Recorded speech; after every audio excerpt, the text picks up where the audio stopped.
अस्सलाम वालेकुम। मैं कौन मंजूर कनाडा से। क्या हाल है आप लोगों के? खैरियत से हैं? बड़ा अच्छा दिन है, आज सनी डे है, मज़ा आ रहा है, सर्दी भी नहीं है, आप देख सकते हैं बगैर जैकेट के मैं फिर रहा हूँ। तो आज के टॉपिक की तरफ आते हैं। टॉपिक क्या है, बस मेरा कज़न है पाकिस्तान में, उससे मेरी रेगुलर बेसिस पे बात होती रहती है। तो और वो भी यूट्यूब पे काफ़ी एक्टिव है।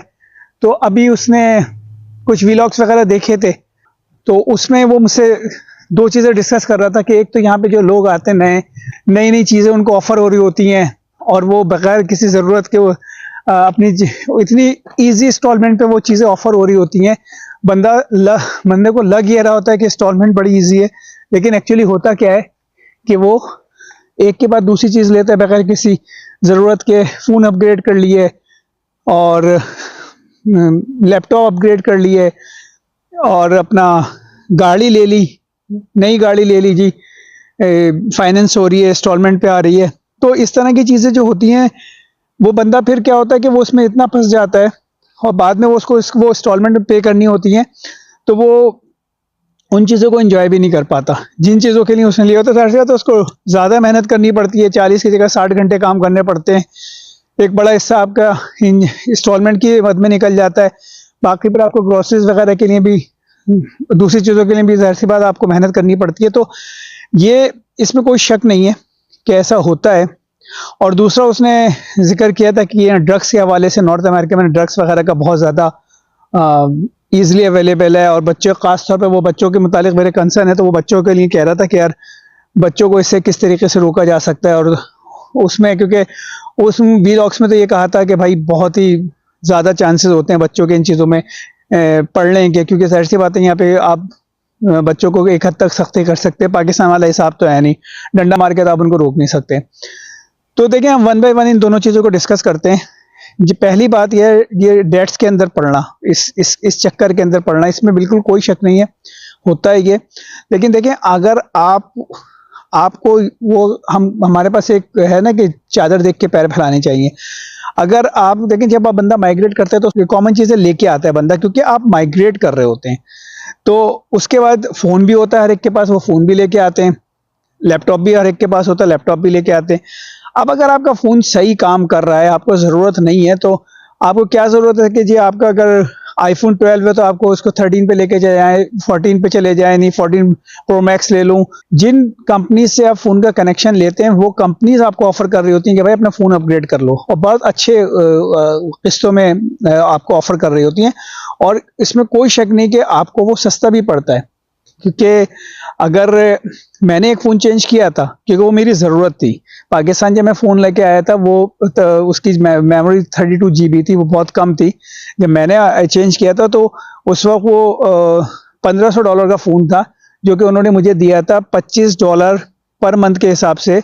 उन्होंने मुझे 2 साल का एग्रीमेंट था, लाइन तो कनेक्शन तो मुझे उनसे लेना था, तो वो फ़ोन मुझे शायद $600 का पड़ा था 2 साल के बाद, कोई ज़ीरो इंटरेस्ट था।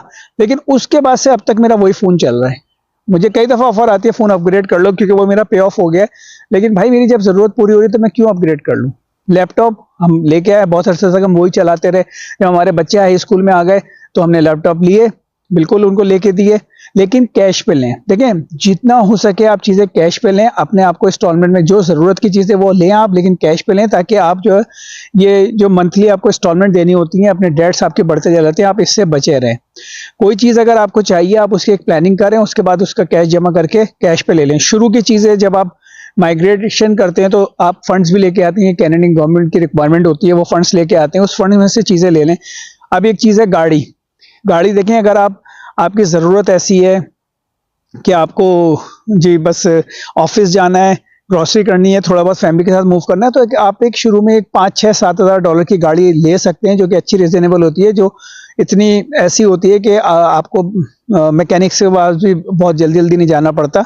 वरना अगर आप 1,500-2,000 डॉलर की भी गाड़ी मिलती है, लेकिन उसमें आपका मैकेनिक, हर महीने आप मैकेनिक का मुंह देख रहे होंगे, और वो 100, 150, 200, 250 डॉलर ऐसे चले जाते हैं।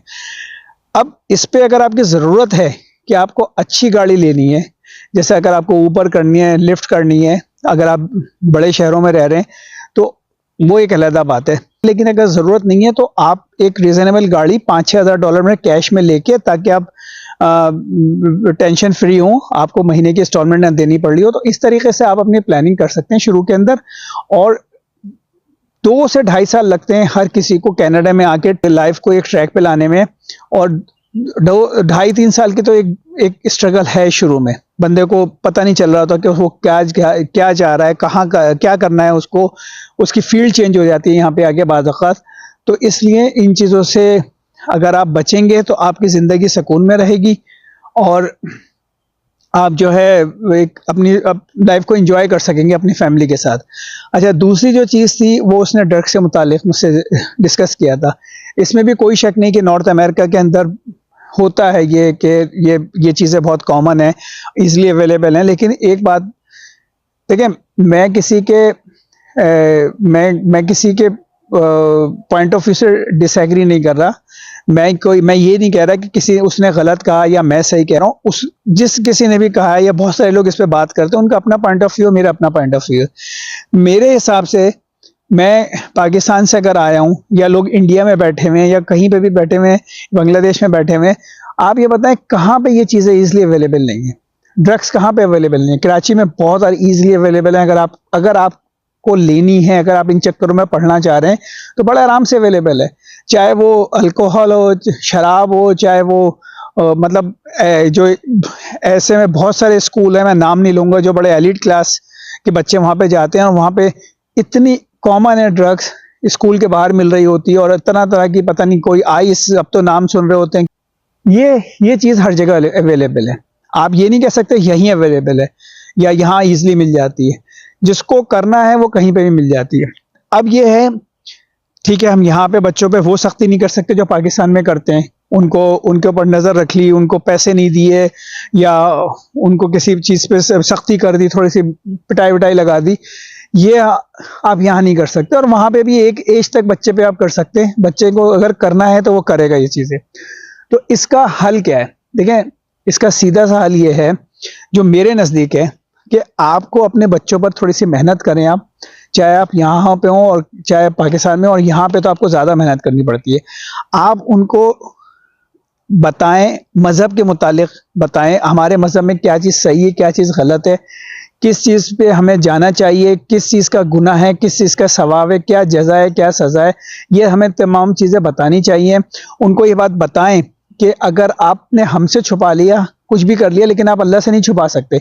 ये छोटी उम्र में जब आप बच्चों को इन चीज़ों की तरफ लेके आएंगे, उनकी बेस अच्छी करें, बेस बनाएं आप उनके। और बेस किस तरह बना सकते हैं? बीइंग अ मुस्लिम, मैं अपने मज़हब के हवाले से बोल रहा हूँ कि आप उनको नमाज़ें पढ़ाएं, आप उनको कुरान शरीफ पढ़ाएं, आप उनको बताएं कि अल्लाह ताला ने किन किन चीज़ों को हमारे लिए ममनू किया हुआ है। क्योंकि जो इस्लाम है वो बिल्कुल नेचर के हिसाब से है, मज़हब है, उसमें फ़ायदे नुकसान सब चीज़ के बताएं, हर चीज़ की लॉजिक है। आपने उनको बताना है कि भाई बेटा, इन चीज़ों में से आपको नुकसान है, इन चीज़ों से फ़ायदा है। आपने यकीन करें, आपने उनको छोटी उम्र से उनकी एक अच्छी तरबियत कर दी, उनको सही गलत का बता दिया। और उसके लिए क्या है कि फॉर एग्जांपल, अगर आप चाह रहे हैं कि आपके बच्चे नमाज पढ़ें, तो भाई इसके लिए सबसे पहली बात आपको खुद नमाज पढ़नी पड़ेगी। स्पेशली जैसे फजर की नमाज है, फजर की नमाज में आप जाएं, बच्चों को उठाएं और उनको बोलें कि नमाज पढ़ो, उनके साथ खड़े होकर नमाज पढ़ें। ये नहीं कि उनको बोल दिया अलार्म लगा के नमाज पढ़ लेना, खुद आप सो रहे हैं, तो वो हो सकता है सोते रह जाएं फजर में खास तौर पे। तो अगर आप ये चीज़ें बच्चों के साथ कहीं पे भी, चाहे किसी भी मुल्क में हो, आप उनकी छोटी उम्र में इन चीज़ों पे उनका फोकस ज़्यादा करेंगे। कुरान शरीफ हर कोई पढ़ता है, आप तर्जुमे के साथ आप बच्चों को कुरान शरीफ पढ़ाएं, रोज़ाना एक रुकू पढ़वाएं, उसके बाद उसका तर्जुमा करवाएं। उसको फिर हमारे यहाँ एक रुकू पढ़ते हैं, उसका तर्जुमा होता है, और उसके बाद डिस्कशन होता है।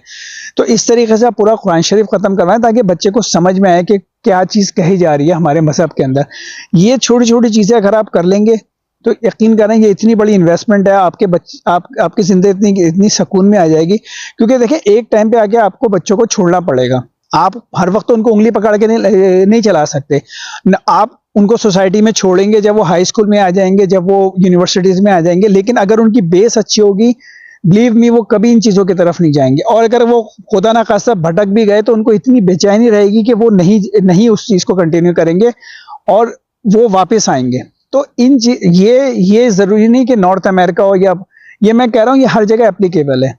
आप सिर्फ इन चीज़ों पे थोड़ा सा बच्चों को स्टार्टिंग के अंदर छोटी उम्र में जब इन चीज़ों की उसको आदत डाल देंगे तो बड़े होके वो उसकी वो आदत बन चुकी होगी।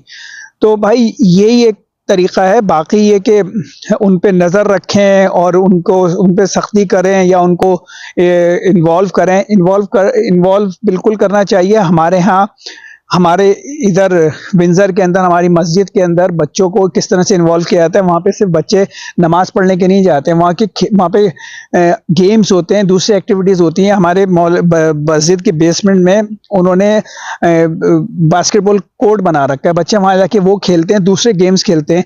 न्यू ईयर आती है, बड़ा धूम होता है यहाँ पे न्यू ईयर का। हमारे यहाँ मस्जिद में बच्चों को न्यू ईयर पे न्यू ईयर ईव के ऊपर मस्जिद में एक्टिविटीज रखते हैं और वो रात को 12-1 बजे तक 1-1:30 बजे तक चलती हैं। अगले दिन छुट्टी होती है, वो टाइम जो 12 बजे जो एयर चेंज होता है और जो उसके ऊपर वो शोर शराबा होता है, हमारे बच्चे वहाँ इन्वॉल्व होते हैं। तो ये चीज़ें भी, ये हमारी कम्युनिटी की भी जिम्मेदारी है, यहाँ पे नहीं पाकिस्तान में भी। पाकिस्तान में मैं देखता हूँ कि बच्चों पे वो मस्जिदों में सिर्फ सख्ती की जा रही होती है, उन पे चिल्लाया जा रहा होता है। जब सफ बनती है तो जी वो बच्चों को पीछे कर दो, बड़े के बराबर में एक छोटा बच्चा आगे खड़ा हो गया, कहते हैं बच्चे पीछे जाएं। आप बच्चों को जितना ज़्यादा मस्जिद की तरफ लेके आएंगे, जब उसको मज़ा आने लगेगा, वो नमाज पढ़ेगा और दूसरे गेम्स में आएगा, तो वो शौक से आएगा। तो सर ये मैं समझता हूँ ड्रग के हवाले से मेरा अपना ये पॉइंट ऑफ व्यू है। हो सकता है कुछ लोग इससे एग्री करें, हो सकता है कुछ लोग एग्री ना करें। तो बस यही मैंने अपने कज़न से भी डिस्कस किया है। और अगर आपको मेरी बात समझ में आती है तो मेरी इस वीडियो को लाइक करें, शेयर करें, सब्सक्राइब करें। और मैं अगले वीलॉग में मैं एक और आपसे चीज़ डिस्कस करूंगा, जो कि हमें आने से पहले अगर ये पता चल जाती तो हम बड़े फ़ायदे में रहते। जो लोग भी इमिग्रेशन पे कनाडा आ रहे हैं, वो कुछ चीज़ें अगर प्रिपेयर होके आएँ, कुछ चीज़ों की तैयारी करके आएँ, तो यहाँ पे उनके कम से कम फाइनेंशियल मैटर बहुत अच्छे तरीके से सॉल्व हो सकते हैं। तो इंशाल्लाह उससे आपसे बात होती है अगले व्लॉग में। अपना ख्याल रखिएगा। अल्लाह हाफ़िज़।